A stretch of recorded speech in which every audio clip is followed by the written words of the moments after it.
Good day, viewers. You are welcome back to our chemistry class today. Today's chemistry class, we are going to be discussing isotopy and isotopes. Just before I move on, if you are a new member on this channel, kindly subscribe to my channel and click the notification bell for my subsequent lessons. Now, when we talk about isotopy, scientists have discovered in recent time that elements can have atoms having different mass number but the same atomic number. That is, isotopy can be defined as the occurrence or phenomena of an atom of the same elements having the same atomic number but different mass number. Now, those atoms that exhibit isotopy, they are referred to as isotopes. That is, to now define isotopes, an isotope or isotopes are atoms of the same elements, having the same atomic number but different mass numbers. Or we can define isotopes as atoms of the same elements having the same atomic number but different neutron numbers. Don't forget, in our previous class, we found in a neutral atom, we said atomic number is equal to the number of protons in a neutral atom. Likewise, atomic number is equal to the number of electrons in a neutral atom. So if atomic number equals to the number of protons in a neutral atom, definitely isotopes can be defined as the atoms of the same element having the same atomic number, having the same number of protons but different numbers of neutrons. In a nutshell, it means that what brought about isotopy is the difference in the number of neutrons in the 2 or 3 isotopes. Now, we have some elements that exhibit isotopes. The first one, we have hydrogen. Hydrogen exhibits 3 different isotopes. The first one is hydrogen, which is called protium, with the atomic number of 1 and the mass number of 1. The second isotope of hydrogen is called deuterium. Deuterium, with atomic number of 1 but mass number of 2.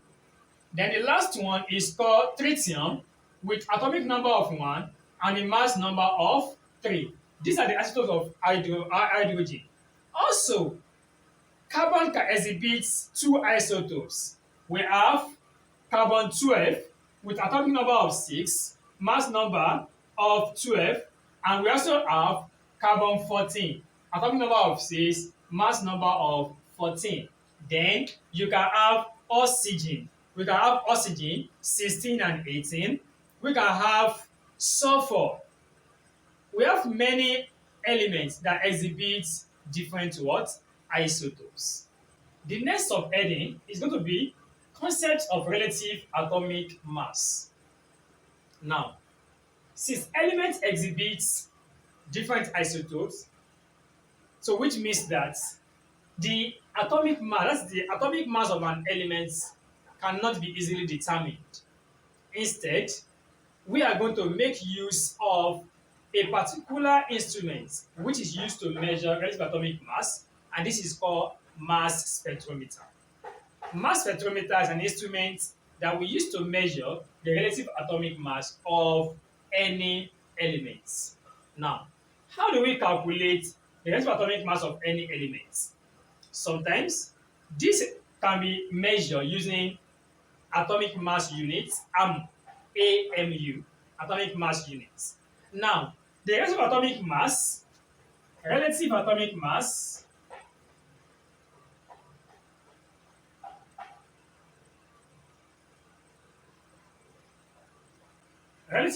mass of an element can be calculated as summation MI xi, where our MI means masses of atoms of an element, and our xi means abundances of atoms of an element. Then our I means the whole numbers of atoms of that element, and the whole number could be 1, 2, 3, and so on. Now, from here, we can say relative atomic mass, our RAM, will equals to, now, this I can be 1, 2, 3. Let me assume I have about two elements, two atoms that have an element. So this one is going to be M1, X1 plus M2, S2. So this is going to be the formula where our abundances can be in percentages or in fraction. You should take note of that. Abundances can be in percentages or fraction, which means that if abundances is in percentages, don't forget total percentages will equals to 100. So we are going to have x1 plus s2, it equals to 100. So if it is in percentages, if I want to get my x1 will equals to, take this one here, 100 minus x2. Meaning that to get our x1 is going to be 100 minus s2. To get my s2 is going to be 100 minus what? X1. But if our percentages is in fraction, how are we going to get that? Now, if it is a fraction, total number of fraction will equals to 1. When you add all the numbers together, or the whole number of fractions together, it must equals to what? 1. For fractions, we are going to have x1 plus s2 equals to 1. Let me assume I want to get my s2. S2 will equals to 1 minus x1. So in this case, this is what we are going to be using in the calculation of our relative atomic mass of any atom one elements. Example 1. Naturally occurring chlorine atoms contain 75.0% of chlorine and 25.0% of chlorine. So the first chlorine has a mass number of 35, second one has a mass number of 37 by mass respectively. Calculate the mean relative atomic mass of chlorine. Don't forget that relative atomic mass equals to, see, we are having two atoms here, is going to be M1 X1 plus M2 X2. Now, for the first one, has a mass number of 35, when the abundance is 75%, so the mass is 35 multiplied by 75%, 75 divided by 100, plus the second one, 25 multiplied by, the abundance is, the second one is 37, while the abundance is 25 divided by 100. So we are going to have 35 times 75 divided by 100 plus 37 times 25 divided by 100. So when you multiply this and divide, what do we have? When you multiply 35 times 75 divided by 100, you're going to have 26.25 plus 37 times 25 divided by 100, we are going to have 9.25. So when you add it up, we are going to be having 35.5. So this is now our mean relative atomic mass. Example 2.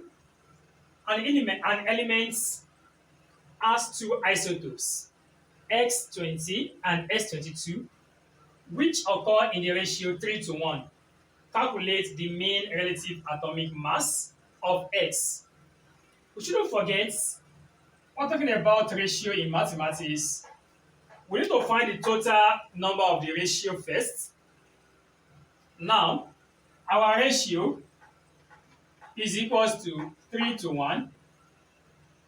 Then, total of the ratio will be 3 plus 1 equals to what? 4. Now, to calculate our mean relative atomic mass, see, we are dealing with just two elements, S20 and S22. We are going to be having M1 X1 plus M2 S2. So we have the first mass here is 20. 20 multiplied by X1. That is the first element here, is having 3. 3 divided by total, which is 4, plus second mass, 22, multiplied by the next ratio is 1 over total, 4. So we have 20 multiplied by 3 divided by 4 plus 22 times 1 divided by 4.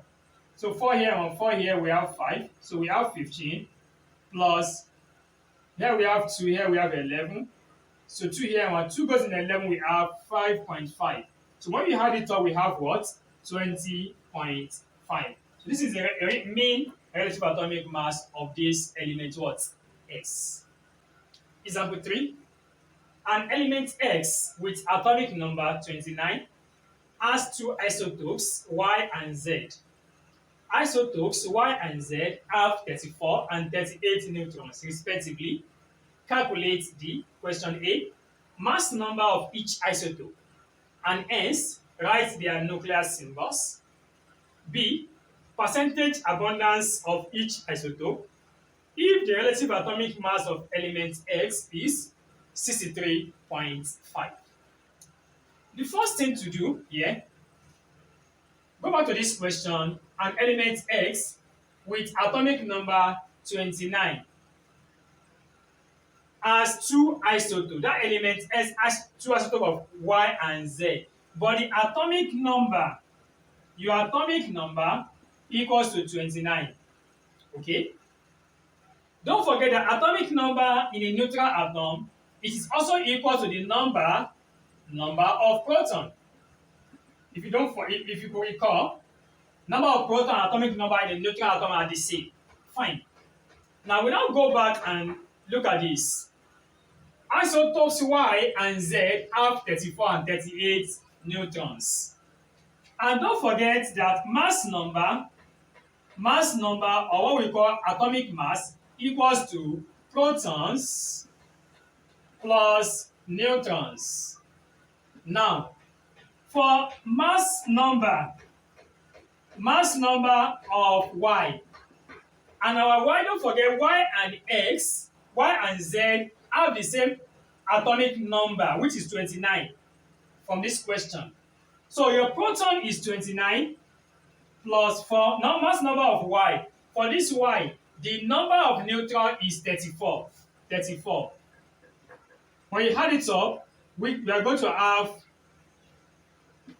63. So 63 is the mass number of Y. Fine. From here, we can now say that mass number of Z, that's the atomic number is the same, 29, plus the number of neutrons, which is 38. When you sum it up, we have 67. So which means mass number of Y is 63, mass number of Z is what? 67. Now, element X having two isotopes, Y and Z.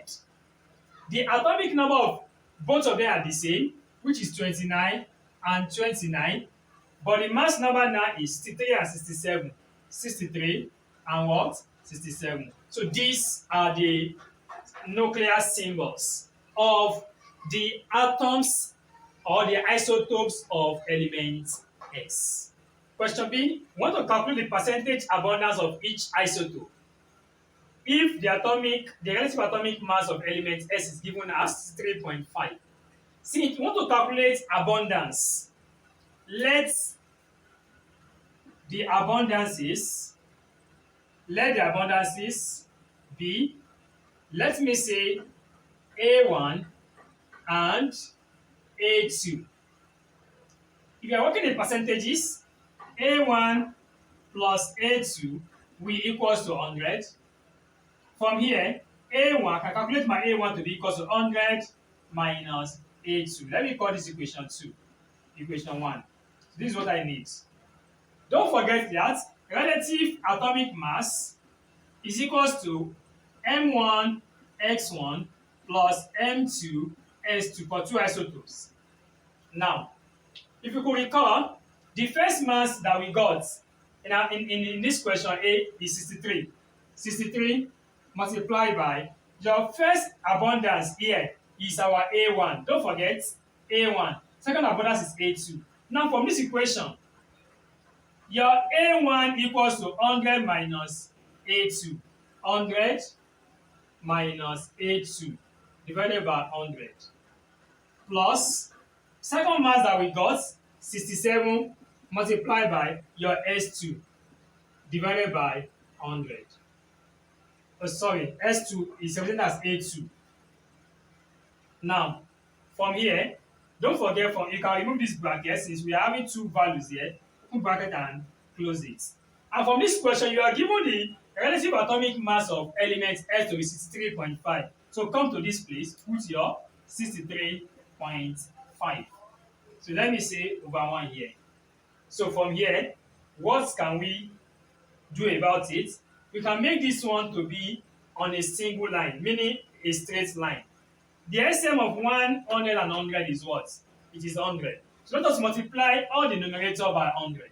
So we are going to have 100 times 63.5 over 1 is equals to 100 times 63 brackets 100 minus A2